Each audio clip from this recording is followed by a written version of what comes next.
Welcome to our Saturday Simulcast, joined by Brian Neubert. I want to thank the Purdue Union Club Hotel, A11 Bistro, Boiler Up Bar. Brian is live from Walt Disney World. I think it's the correct term. They're not trademarked down there, but well, they are trademarked, but to make sure we say their name right. But we appreciate Brian taking the time. Kind of a momentous night, Wednesday night, that Zach Edey makes his decision to forego the NBA draft, and he will come back to Purdue. And Brian, certainly a lot of interest in that, to say the least, and certainly sets the tone for clearly now what's next for Purdue basketball in the 2023-24 season.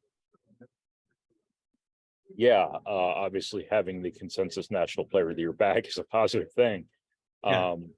Purdue has a chance to be a better team this year than they were last year. They won 29 games last year and 2 Big Ten championships, and all anybody seems to care about is what happened in the NCAA tournament, which is fair. But, everybody's going to expect the sun, moon, and stars from this team next year. And, this might be a team that, could be up to it because they've got the best player in college basketball last season back. I think, the experience Braden Smith and Fletcher Lawyer have will transform them, obviously in a very positive way. I think Lance Jones, I can't claim to be a Lance Jones expert in terms of how much of an impact he's going to have, but he seems to check a lot of boxes in terms of what Purdue needs. He seems to fill a lot of, presumed deficiencies. I think, Purdue's got a great front court again. I think they're going to be a great rebounding team. I think that defensive improvement can be assumed with experience and just, people improving. And I think Lance Jones is a big part of that puzzle too. Got to shoot better. You're going to hear that from me about 1,000 times between now and the start of the season. It's 5 of 26 can't happen again.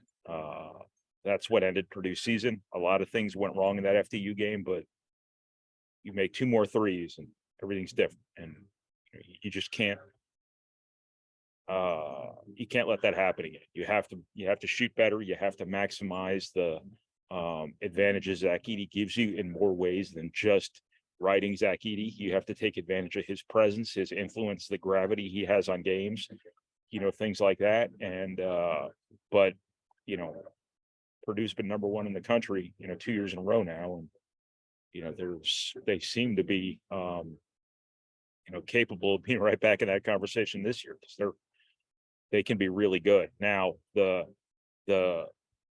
backhanded compliment to being that good and having expectations that high is that you are, again, the team that everybody expects the world from and everybody's gunning for and all that stuff. And that's not a role Purdue has played all that consistently well the last couple of years. The Rutgers 2 years in a row has really kind of taken it to them for the first 10 minutes or whatever it's been of those games. And, it seemed to me like against FDU from afar, I was watching on TV, they seemed like a team burdened by expectations.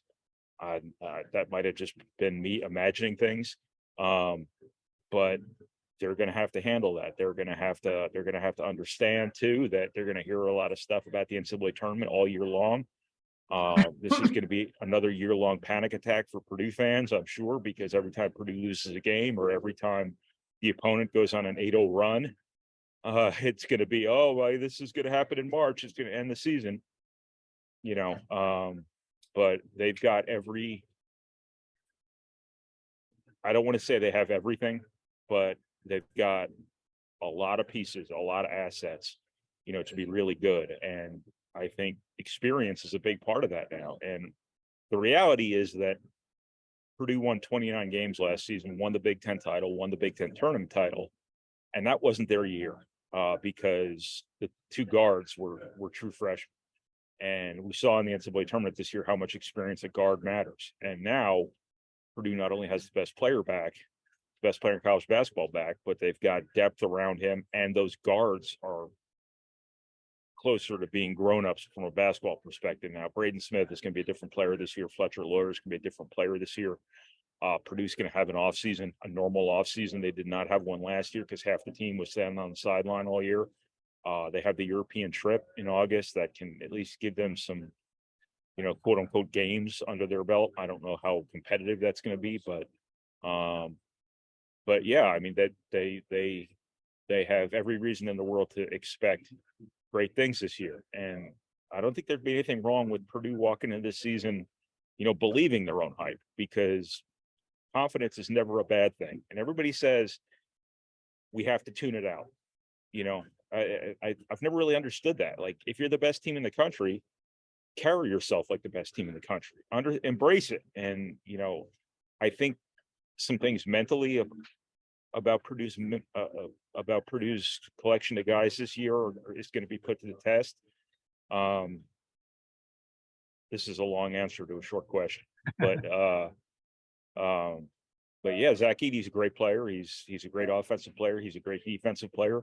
Purdue's got to help him more. That was a top heavy team last year.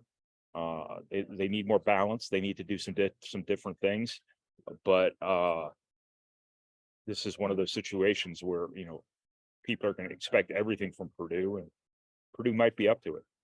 Yeah. And you, like you wrote, the time now wasn't last year. The time is now for Matt Painter's crew. And there's no getting around that. I don't think from that standpoint. I don't know that we'll be having this discussion with Zach Edey about coming back for another year, a year from now. So, well, yeah, no, it's no, it is technically possible, but we're not. I actually just kind of woke up thinking about this the other day. Like, is the COVID year available to only the guys who were part of the NCAA tournament that got canceled, or is it available to the people who played in the bubble stuff? Because if it's just the NCAA tournament that was canceled, the only guy left on the roster who could be eligible for that is Mason Gillis, who was redshirted. Right. And I don't know how I glanced right over that. Yeah, I'm not sure. I thought it was everybody that was in the bubble year, but I don't know that. And you're right. We need to make that clear but nowadays with the NCAA, you could go to Arby's and they forgot to put cheese on your sandwich, and you could file a petition and you could get an extra year of eligibility. That's just kind of the way it works. So I guess it doesn't matter. Yeah. All right. Now we do know, or think we know, that this did come down to, it came down to what, 9:16 p.m. Eastern time last night when Zach decided to harness his or make his post. How do you, from what you know and what we may know, that seemed like there were a lot of discussions still going on. He was trying to find out whether there was value in the NBA. It just seemed to me from all your sources that nobody really knew exactly what he was going to do until the end. Is that still a fair assessment in your evaluation? Well, I had people all week telling me that they thought he was going, and I think it was coming from people who did or could or should know. But I'm not sure anybody outside him, his agent, and probably his family, really knew. I think he's like any kid. I think if the opportunity was there for him, and ideal, he doesn't want to go to the G League, and he wanted a guarantee, and that's 100% of the players in his same position looking for those things. For the most part, there are some guys who kind of understand that the G League is their best bet, but I don't think he wants to go that route.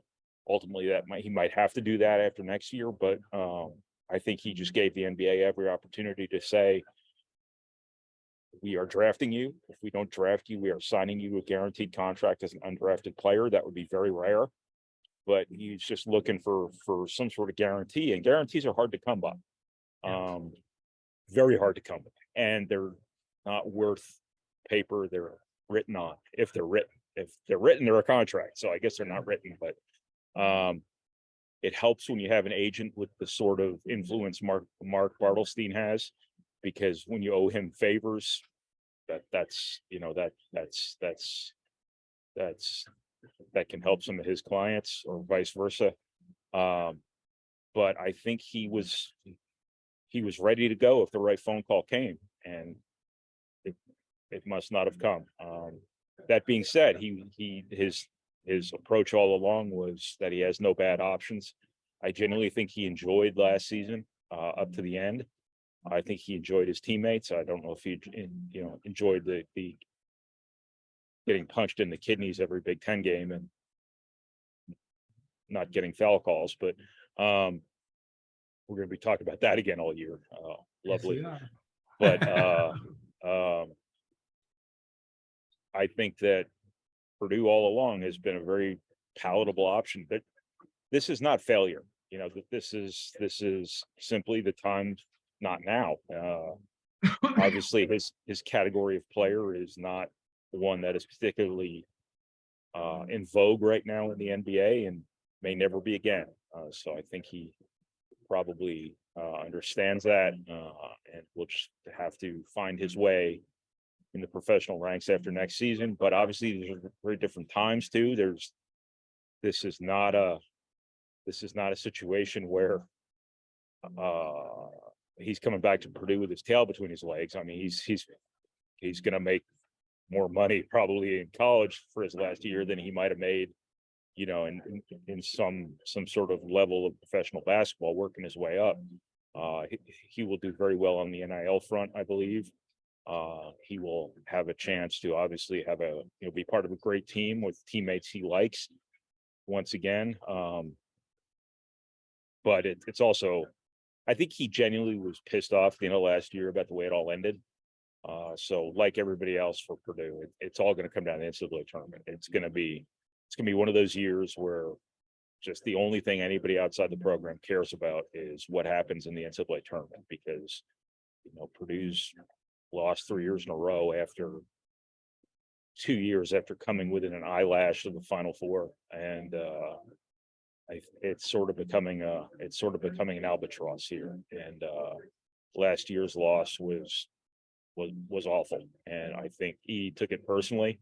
I think he's that sort of kid who can, when he takes something personally, he really wants to make it right. And I think he's going to be really motivated coming into the season. That said, it's going to be the same deal as last year. He's going to have 3 people guarding him the whole season. His stats might have to dip if people around him improve and make more shots and stuff like that. But I think Purdue has a chance to be a better team, which is a mouthful considering, the sort of season they had last year up until the NCAA tournament. Yeah, 29 wins and like I said, as you said earlier, 2 Big Ten championships. All right, what do you see? Now, I think also, I'm sorry to preempt what might have been your next question. I think Purdue will use them a little bit differently too. I think that was my next question. they're going to have to mix things up a little bit, be a little less predictable offensively, take some of the pressure off him, try to keep defenses out of situations where they can just load up on Edey and things like that. So I don't know if Purdue was necessarily, I think Edey surprised everyone last year. I think Purdue was planning to play through him last year, obviously, but I think when he quickly showed everyone, hey, I'm the best player in college basketball, I think it became one of those deals where you just had to give him the ball every time down the floor, and you had to keep him on the floor 30 plus minutes a game, 35 on a lot of nights. I think now Purdue's going to try to, spend the offseason working on some things that not only can make Purdue a little bit more diverse offensively, maybe defensively too, but also help him a little bit too, in terms of developing his game for the next level. I'm not talking about shooting threes.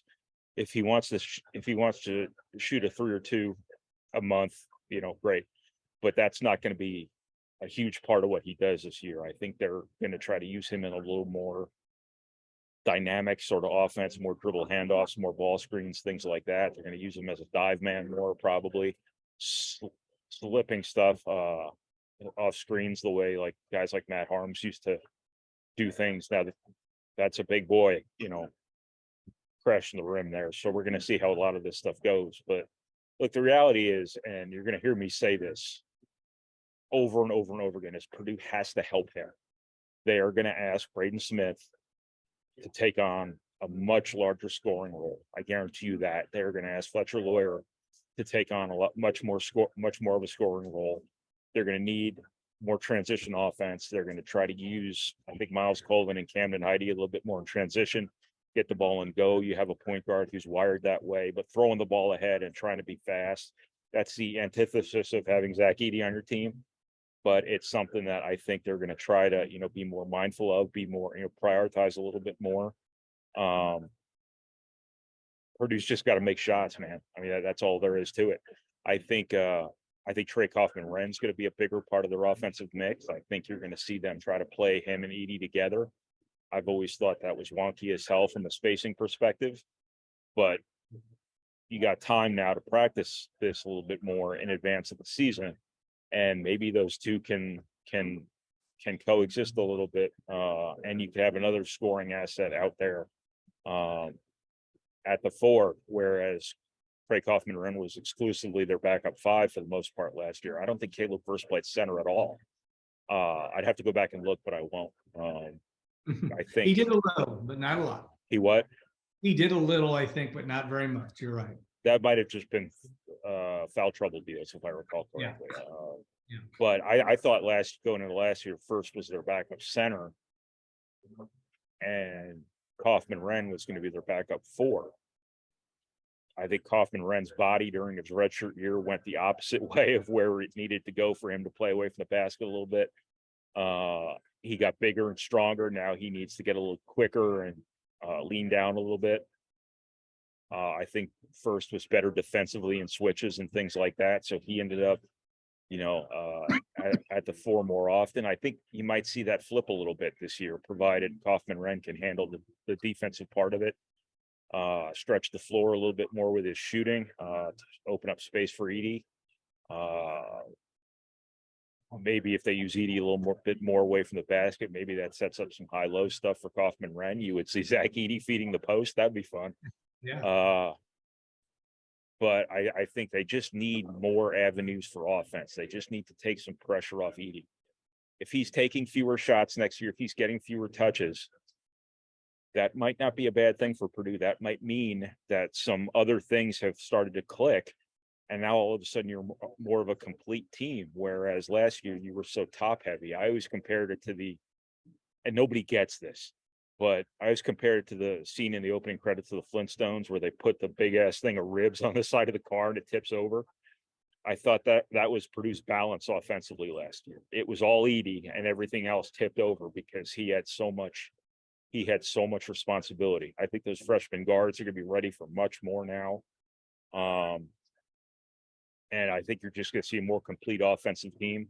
You're going to see a better defensive team led by Edey. I think that's another part of the game where he can help himself from an NBA perspective next year. If he can just do a better job covering ball screens, that's the NBA nowadays. And that's the single biggest knock on him. I'm quite certain. I have no idea what the NBA told him, but if it's not ball screen defense number 1 on the list, then I don't know if they know what they're doing. That's going to be the biggest knock on every player like Edey that comes along. That said, I've always said, if you are good enough, he said this too. I've said it too, but I'm just parroting him. If you're good enough, the NBA is going to find a place for you. And you got to show them you're good enough, though. And the way the game is played nowadays, there are certain things you have to be able to be competent in, capable of doing physically. And that's going to be one of those things too. But I think offensively and defensively, Purdue is a better team now than it was a year ago. That's a mouthful.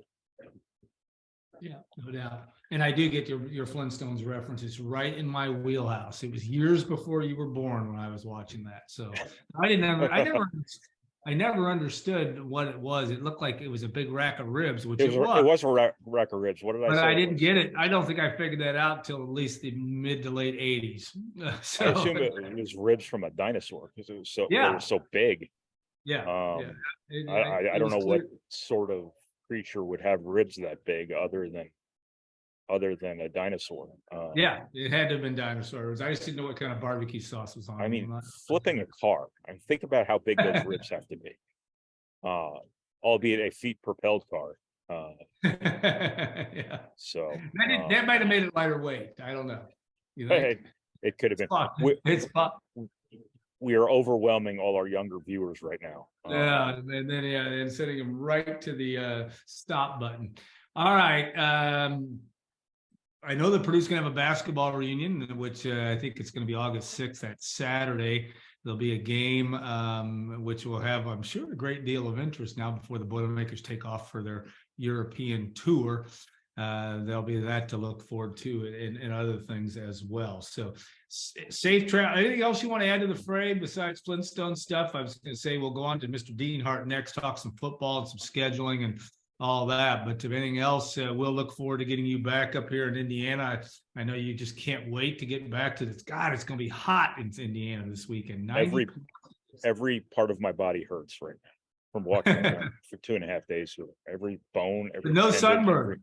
Every muscle, no sunburn. I can't be in the sun. So yeah, it's kind of an interesting deal, but it's nice to be sitting down in the air conditioning right now. So you really did me a solid here by asking me to do this. So thank you. All right, forcing you at gunpoint. Well, I'll talk to your lovely family about that and ask for their deliverance as well. So all right, well, thanks so much. We'll make the quick transition to Tom Dienhart and talk a little bit of, like I said, Purdue football, a little scheduling, a little June recruiting and football as well. And we'll look forward to that. Thanks, Brian. Have safe travels back to Indiana. He's not going to have a giraffe. So, well, no, he's not. He does not. I'm going to guess he does not have a giraffe. It's just he's totally lost this one. I've dominated this simulcast. I've got the giraffe. It's maybe the first and last. I just hope we aren't breaking any Disney licensing rules. Walt Disney would license his role by that giraffe in the back. You come get me. Yeah. All right. Have a good one, my friend. Thanks. All right. Saturday simulcast with Tom Dienhart, and on the heels of the Zach Edey news, we will talk some football here. And obviously, Tom, it is now starting June, which is camp month for Ryan Walters and staff. There'll be some folks visiting campus. I don't know if you can sense what will be different than what's been done in the past, but what can you share about what to expect here in the next month? Yeah, they got 6 camps starting this weekend. They've got a camp for specialists on Saturday, so that will be interesting as well. And they're going to have another camp on Sunday, just a one-day camp as well, just for individuals. So, yeah, as you know, it's a chance for players to come to campus and audition before the coaches, maybe for a scholarship offer, and. Yeah, it's going to be interesting to see who all comes to these camps, Alan. They've got a lot of official visitors already set up for this month. By my count, at least 30. This is a light weekend. They've only got 4 guys coming in that I'm aware of. They're going to have a big weekend, June 23rd to the 25th. Probably the busiest weekend for official visits, with a lot of high-profile guys coming in. And this month too, all of the 8 verbal commitments for the class of 2024 also are going to take their official visits. So they'll have a lot going on here in June as a staff. You get the sense that anything, how he's going to use these camps, obviously a chance to see some folks, see some kids that might be possibility down, in years down the road. What will be anything dynamic about what will take place outside of a chance to get these guys on campus? I don't think so. I mean, I guess a camp's a camp. I don't know how they really differ from staff to staff. I'm sure the drills and things they do are pretty similar. It's just about test driving the merchandise. Yeah. You have a chance to see these guys up close. You can measure them, you can weigh them, you can time them, put them through drills, see them with your own eyeballs. See how quick they are. Look at their agility. Just those types of things. I mean, it's nothing unique that these staffs do. Sort of like a combine, if you will, in some ways. It's not all about trying to cull prospects. There are kids that just come to these camps to learn skills, better football players. But certainly, it's a chance for the staff and for players also to get in front of each other, and I guess try to match up and see if maybe they can become a recruit, or the staff wants to recruit them. Yeah, you look at what you said, 8 guys of eight of the commitments coming in as well. in today's transfer portal world and whatever term we want to use, the wild west, is retention. Guys that are committed, you're gonna have to keep recruiting guys till they sign, obviously in December. But any factor there is the ability to get them on your campus and not get them someplace else have added importance at this point, or is that too early to tell, or is that no factor at all from your perspective? I guess I honestly, I don't have anything's changed with that. These guys there's 8 guys that have committed so far, and they're all, like I said, they're going to all take their official visits this month. They've already committed, but they're still taking official visits, which I always think is kind of curious. Yeah. But I guess anyway, they'll get wined and dined, and there's you don't sign a letter of intent till December at the earliest, and there's another window in February. So it's not like it's changed at all. There's always a chance guys can leave, but it's just part of the process. These guys are taking their official visits, and I think this class is probably going to be at least 20 to maybe 22 when it's all said and done. Again, they're 8 right now, and June's a month where typically you see a lot of guys commit. So yeah. We could see maybe 5 or 6, 7 commitments this month from some of these guys taking official visits. I think Purdue's well positioned with several guys that are going to be coming in, and I think this weekend in particular, there's an outside linebacker from Tennessee, Elijah Groves. I think Purdue is maybe best positioned with the 4 coming in this weekend to maybe get a commitment at some point. But again, as anybody who follows recruiting and follows Purdue recruiting knows, again, this June, this series of camps, series of visits, again, it's always a time when we see a lot of guys commit. So by the time we get to July, Alan, who knows, maybe this class will have doubled to 16 commitments.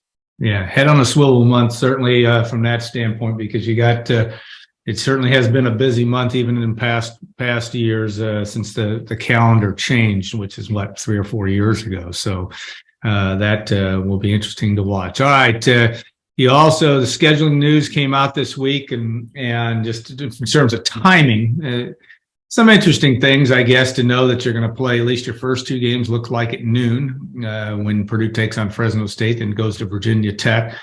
Then, of course, a night game against Syracuse. We already knew that there was going to be a night game the following Friday against Wisconsin, but anything noteworthy, glaring, interesting from that standpoint? I mean, we're all going to have to get used to this. Some of the new places, NBC, obviously for Purdue, Syracuse on the 16th. Just going to be new places to find college football, Big Ten football with the new agreement. Yeah, it's we're all headed toward a world where it's just going to be exclusively streaming. I think most people think eventually. When that day comes, who knows, 5-10 years down the road. Bottom line is I think everybody agrees, as far as industry experts and media watchdogs who really monitor, the broadcast industry in particular, that again, we're headed toward a streaming world exclusively, I think. And we're seeing the NFL do more of it. Obviously, they're going to have a game streamed on a playoff game, I think, streamed on Peacock this year. We know about their agreement with Amazon. So the NFL is becoming more and more aggressive with it.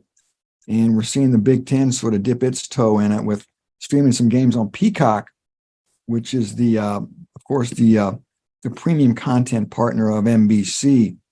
And it's just going to be a different world. And we have to get used to it. And, early on, the schedule, I think, those first 2 games at noon, they're going to be hot ones, right? Allen, Fresno State home, and then at Virginia Tech. And then we knew about the Syracuse game at night. That's Purdue's first appearance on NBC. And then the Wisconsin game as well, a Friday night game. And then, Alan, I think either the Illinois and the Iowa game, September 30th, October 7th. We were given 3 different time possibilities for both those games. And each game has one of the options is 7:30. Which of course is the NBC time slot. So long story short, I wouldn't be shocked if maybe one of those 2 games could land up on NBC when it's all said and done. So It'll be interesting to see, where Purdue lands on the TV dial here when the rest of these times and broadcast partners are announced.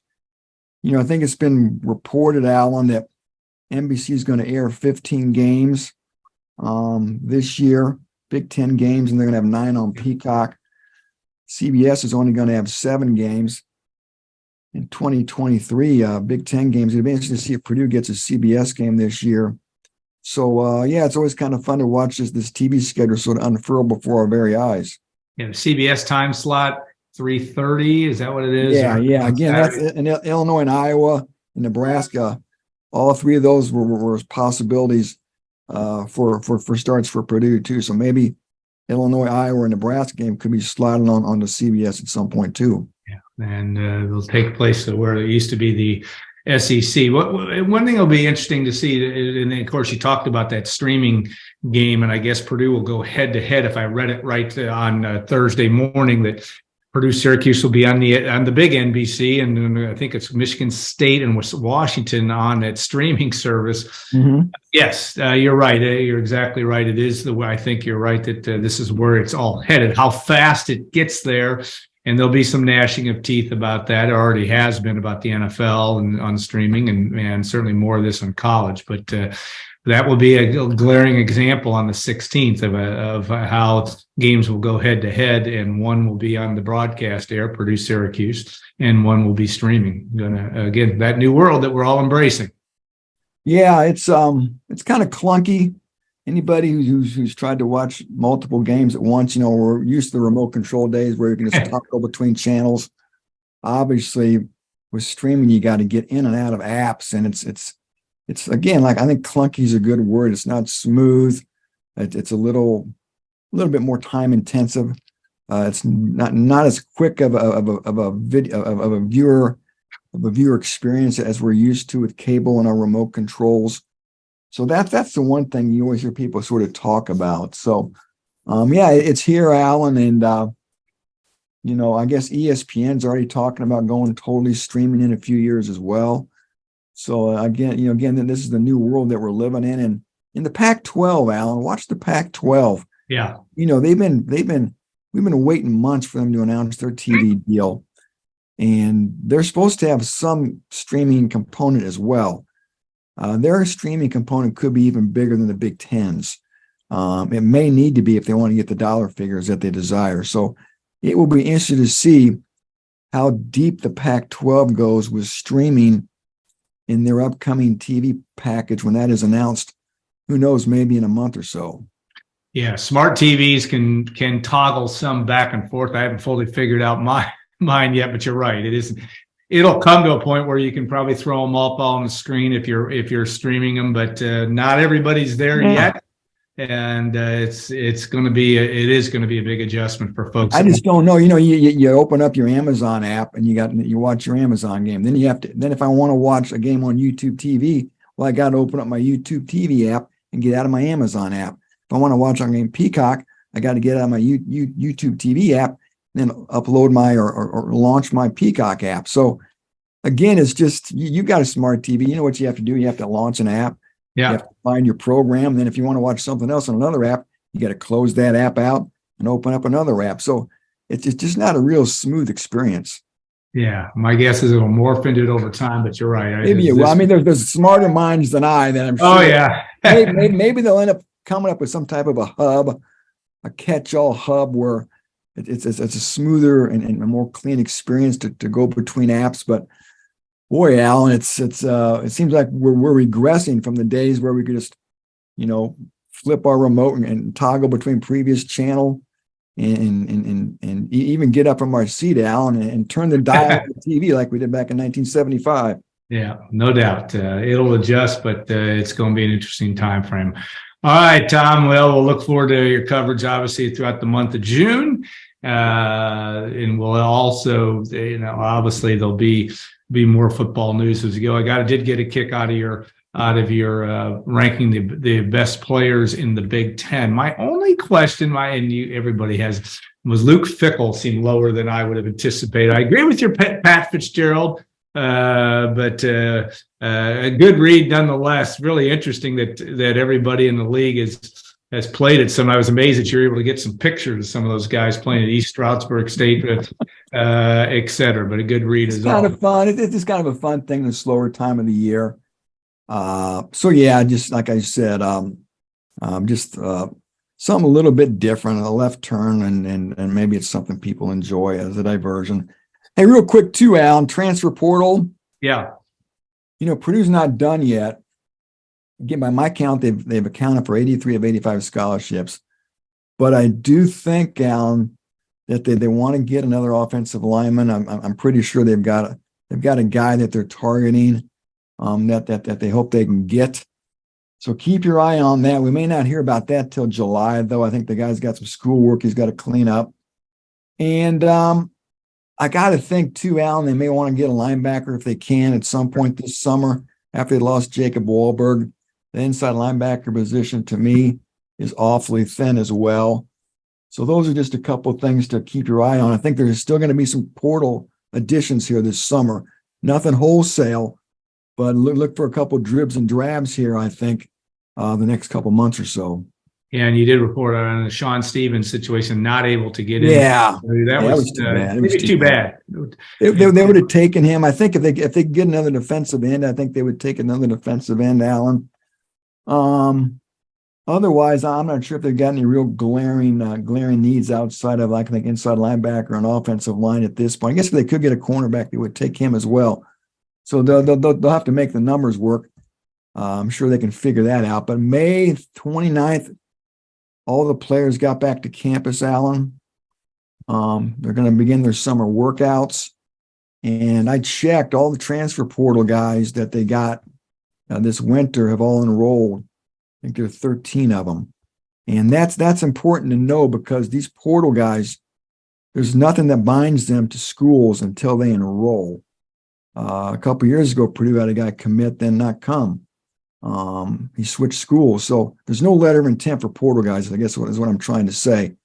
They're not yours until they enroll in school. And all of Purdue's guys are enrolled. So that's a nice box to check, I'm sure, for the staff to make sure everybody's accounted for in here.